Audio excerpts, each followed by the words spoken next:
para falar sobre essa situação do Hulk. Eu não sei se a gente tem o áudio aí. A gente tem o áudio do Hulk? A gente tem. O Hulk fez graves acusações ao Daronco, que ameaçou. Pelos filhos, né? Ele jurou pelos filhos que o Daronco teria ameaçado o Hulk.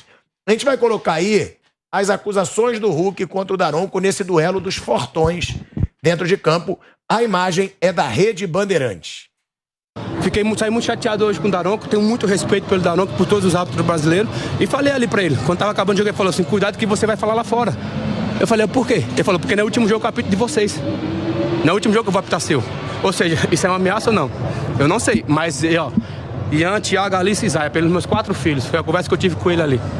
Eu falei, Daronco, o que eu achar eu vou falar, porque eu tenho personalidade, tenho minha consciência tranquila. Tudo que eu falo, eu assumo o que eu falo. Agora você tem que assumir, como você não assumiu de ver o VAR. 2 lances que você poderia ver o VAR, depois você decide se marca pênalti ou se não marca. Mas é muito fácil jogar a responsabilidade pro segundo, pro terceiro. Assume, velho. Acho que é difícil.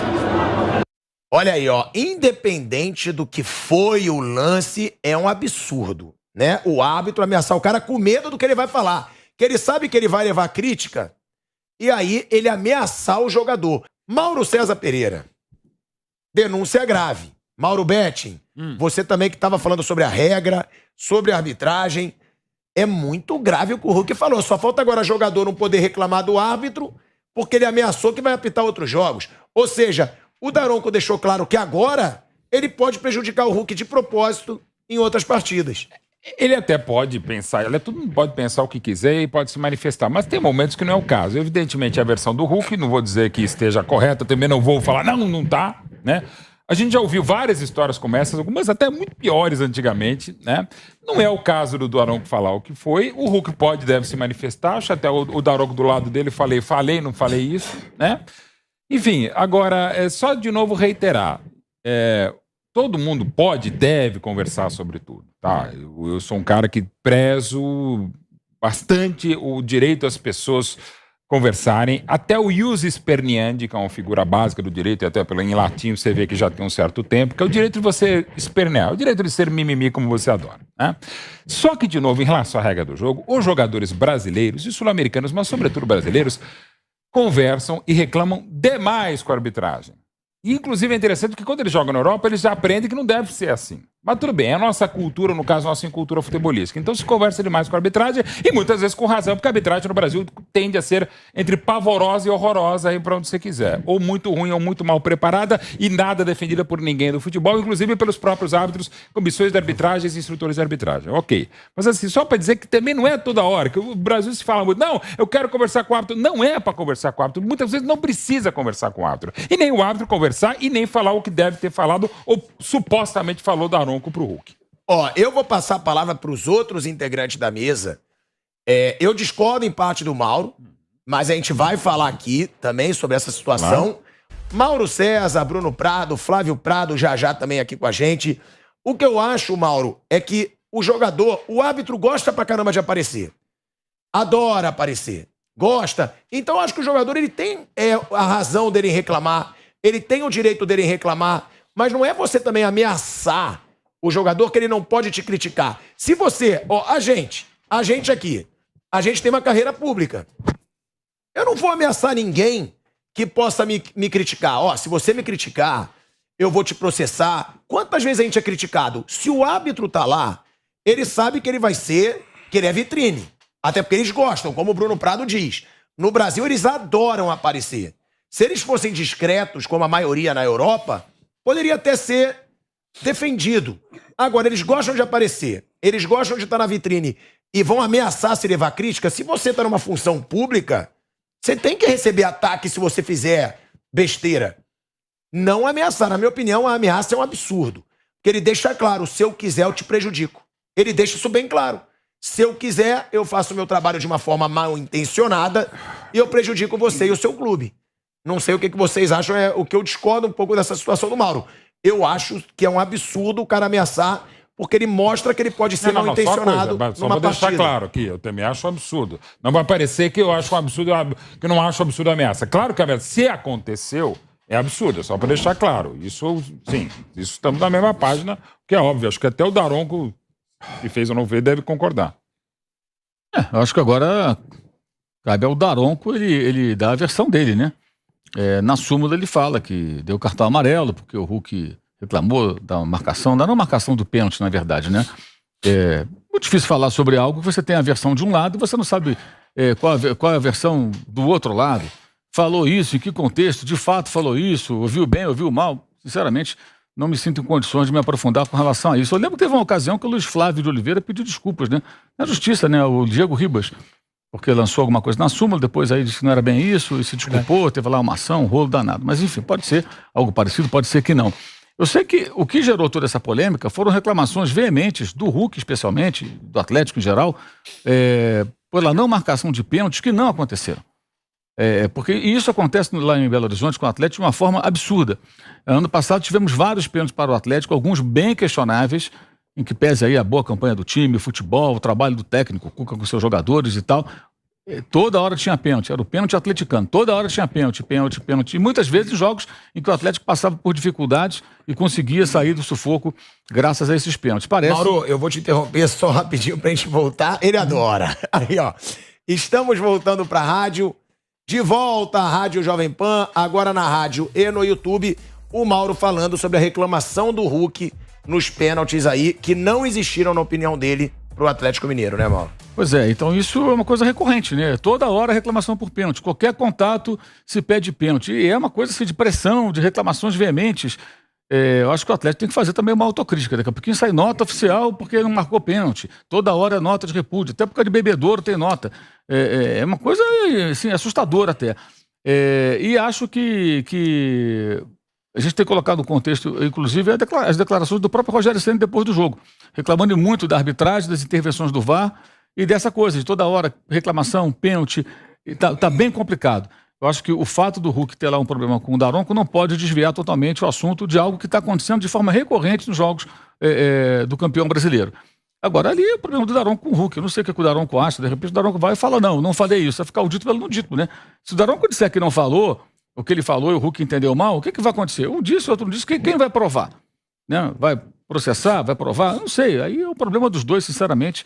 Mas eu sei que a discussão, me parece, ela começa por conta de reclamações improcedentes. Né? Se foi ali que começou a discussão dos dois, e parece que sim, as reclamações do jogador do Atlético, elas não procedem, especialmente o lance do Miranda, que fez um desarme limpo. Aliás, fez uma ótima partida, né? Mais protegidinho ali, né? Você ter que correr para perseguir atacantes, o Miranda consegue ainda dar um caldo. E ali, acho que não houve pênalti nenhum, foi muito claro. E é impressionante que na transmissão ainda a nossa grande central do apito tenha dito que foi pênalti. Depois dá uma recuada também, porque não dá para sustentar uma opinião tão tacanha como aquela. Mas agora, tem uma situação também, né? Bruno, boa tarde, Flávio Prado. Como é bom te abraçar. Muito obrigado, igualmente. Como é bom te rever. Só uma coisinha. Quando você começou... Eu tô te dando carinho, assim, eu tô te abraçando. Eu também. É só que quando você fala assim, nós temos função pública, nós somos criticados, fale por você, tá? Por favor. Você não tem? Ah, não, você não tem função pública? Você não tá aqui falando não, eu não sou criticado. Ah, tá. Então tá bom. Então, fale por você. Então me desculpe o equívoco. Não, perfeito. Agora... Fale por nós somos, não. Fale por você. Eu vejo nos estádios o quanto você é amado pelo torcedor. É isso que eu tô falando. Tudo bem. Eu vou aqui deixar claro uma situação, né? Que foi o que o Mauro falou. Os Mauros, eles têm razão. Até que o Hulk prove o contrário, até que o Daronco prove o contrário, a gente não pode falar nada. Né? A gente não pode julgar. Mas aí a minha pergunta, quando o árbitro fala do jogador, todo mundo tem que acreditar nele. Porque aí ele faz a súmula, ele diz o que ele quer na súmula também você não tem prova. Muitas vezes você não tem prova do que o jogador fala. O Vitor Pereira, como a gente leu a súmula aqui hoje, ele falou, vai tomar nu, vai se fu. Também não pode provar. Por que então na palavra do árbitro sempre vai se acreditar e o jogador vai ser sempre punido quando o árbitro colocar ali na súmula e na palavra do jogador vai ter que ter prova? Eu concordo, tem que ter prova. Mas então tem que ter prova para os dois lados. Houve realmente essa coisa do poder da súmula é uma coisa, sem dúvida, indiscutível. Eles se baseiam nas punições em cima da súmula normalmente. É difícil que o outro lado tem espaço para falar, às vezes até tem, mas normalmente não é assim que funciona. A coisa vai mais ou menos de uma forma automática.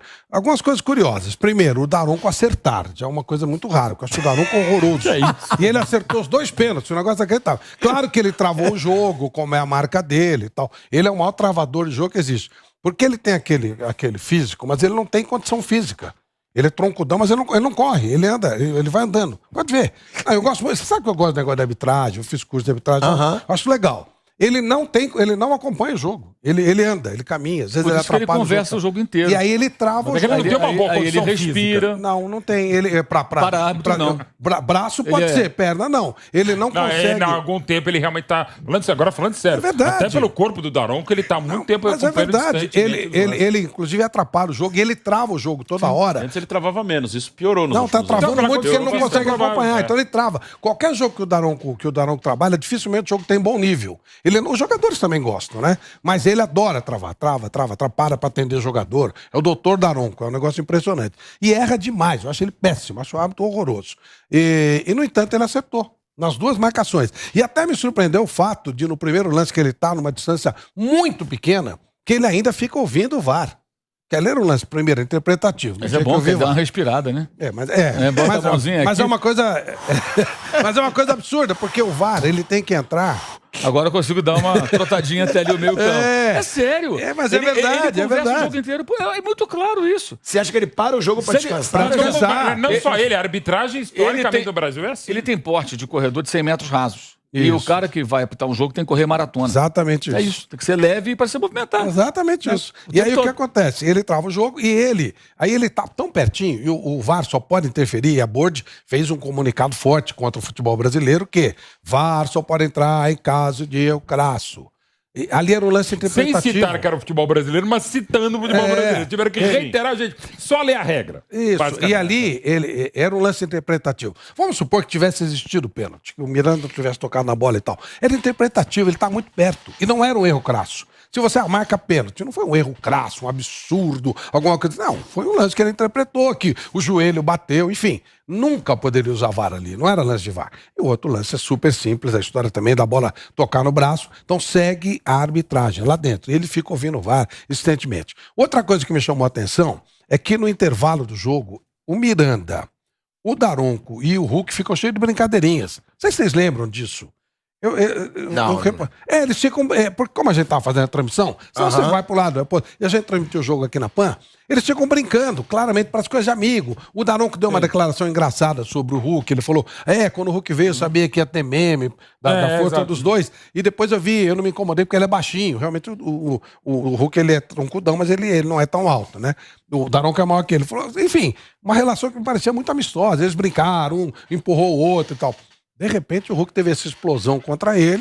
Eu não sei o que aconteceu. Explode com você, Flávio. Mas não me pareceu. Adora, mas não me pareceu uma coisa de uma inimizade. Mas é porque o Hulk se sentiu ameaçado. É nítido isso. E ele falou: eu não vou me calar. Sim, mas a própria ameaça, ela é estranha. Porque não é uma coisa. Não me parece que ele tivesse um relacionamento ruim. Sabe aquela coisa? Não suporto mais. Me pareceu que eles tinham um relacionamento muito amistoso pela declaração do Daronco, pelo que eles fizeram no intervalo. Como estará a cabeça e o emocional do próximo árbitro que apitar um jogo do Atlético em Belo Horizonte quando o Hulk pediu um pênalti? Pressionado. Ponto. Nada a acrescentar. A palavra ao senhor apresentador. Agora, também vamos olhar as marcações do Daronco contra o Hulk. Mas o senhor apresentador te passa a palavra novamente. Você acha, então, que é tudo planejado? Não sei se é planejado. Eu sei que isso já joga a pressão pro próximo ano. Isso sem dúvida. Isso acontece mesmo. É muito ruim. O tempo todo isso. Isso no Atlético tá demais. O Brasil é reclamação de tudo, gente. É bebedoura, não sei o quê. Tudo reclama. Falou que vai ficar inferno, nota oficial, reclama, vai pro tribunal. Que coisa mais chata. Tá muito chato. Tá na hora de ter postura de time grande. É isso. Que não tem. Ter postura de time pica de coitadinho, sempre vítima de arbitragem. Insuportável isso. E o Hulk faz parte, que ele joga no Atlético e tá reclamando. Hoje não vi nada. Um outro Atlético tinha que terminar o jogo e falar: caramba, jogamos mal. Não ganhamos do São Paulo sem 12 jogadores.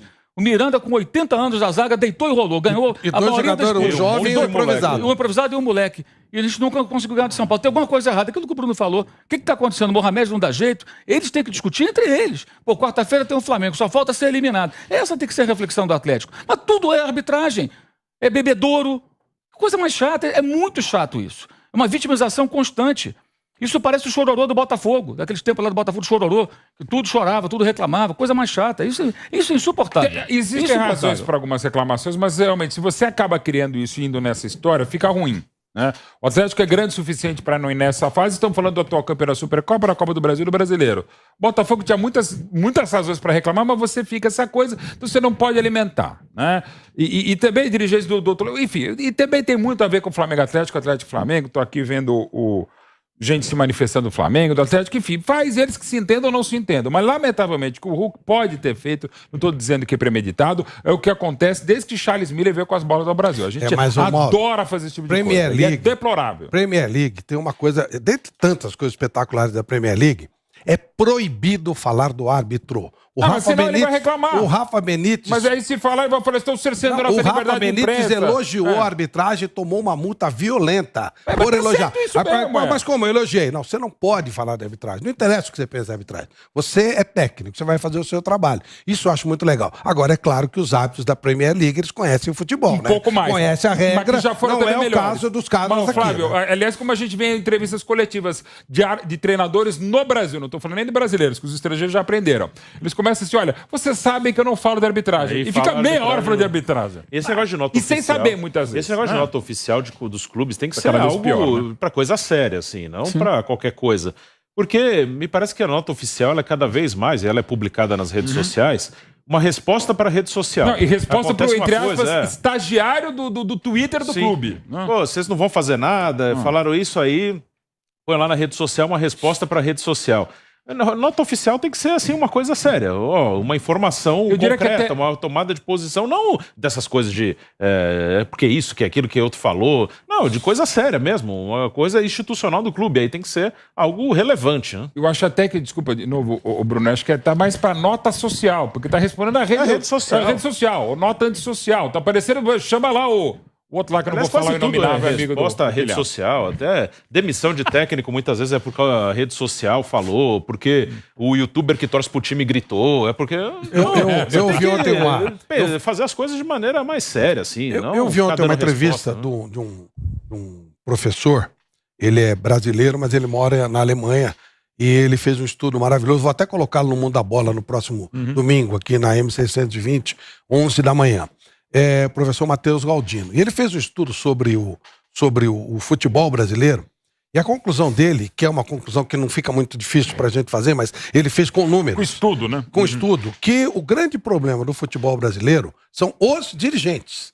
Por quê? Porque a média de demissão de técnicos no Brasil, nos últimos 5 anos, a média de tempo de trabalho em todos os times grandes da Série A é de 65 dias. 65, a média. Né? 2 meses. Aí ele diz assim, se você tem um dirigente que contrata um cara e demite 2 meses depois, o dirigente tem que ser demitido. Porque isso significa multa, significa levar o trabalho, começar o trabalho do zero. Dinheiro então eu falo assim, perdido. as pessoas que contratam, elas são políticas, elas não têm conhecimento técnico para contratar um técnico. Como é que, tipo agora aí, sei lá, o Santos está sem técnico. Quem vai escolher o novo técnico do Santos e com que perfil? Baseado em quê? O diretor saiu, inclusive, também. Então, mas quem é o diretor de futebol? É um político. E uma coisa que eu já ouvi de empresários que são amigos meus, assim, não só para técnico, para jogador, às vezes lança o interesse, assim, o dirigente faz muito isso, o clube está interessado, ou pede para alguém, informa, fala para alguém, o clube está interessado em tal jogador ou tal treinador. Aí ele vê a reação da rede social, tem isso. Não foi aprovado, esse não serve, não vamos trazer. Isso aconteceu. Isso outro detalhe importante. Mas vocês acham que hoje tem isso mesmo? Muito. Exatamente isso. Basear exatamente isso. Muito. Cada dia mais. Tem mais uma coisa importante do estudo dele. Eu diria que 80% da contratação é a opinião da rede social. Ele ouviu praticamente todos os técnicos que trabalham no Brasil. Isso. E ele diz assim, que os técnicos, eles ficam muito surpresos, porque nunca questionam o que ele vai fazer. Ele fala assim, que a coisa é assim. Qual a ideia de jogo? Alguém liga, ou o empresário, ou o próprio diretor, Ou liga para o empresário dele ou para ele. Então, digamos que ligou para ele. Vem cá, você tem interesse em trabalhar no time X? Tenho. A grana que a gente tem é essa. Aí você me dá 2 assessores, então beleza, tá fechado, você se apresenta amanhã. É assim. Como está o elenco, o que ele pretende no campeonato, na temporada? Não se discute nada, não se discute qual é o projeto de jogo, o que quer fazer, como é que é. E assim, normalmente no fim da tarde, telefone, na manhã seguinte já se apresenta e já dá treino. Ou seja, ninguém sabe nada de nada. Um empresário que eu tenho avisado uma vez falou, não vou falar o clube, mas falou, o atleta não tem problema. Um clube estava interessado no Keno, quando ele estava no Santa Cruz. Eu não vou falar o clube porque eu não tenho. Pra ele, se alguém pode. Como é que você. Não é verdade. Tá, tudo bem. Aí esse clube divulgou, a torcida não gostou, desistiu. Aí o Palmeiras foi lá e contratou. E valeu a pena. O Palmeiras contratou.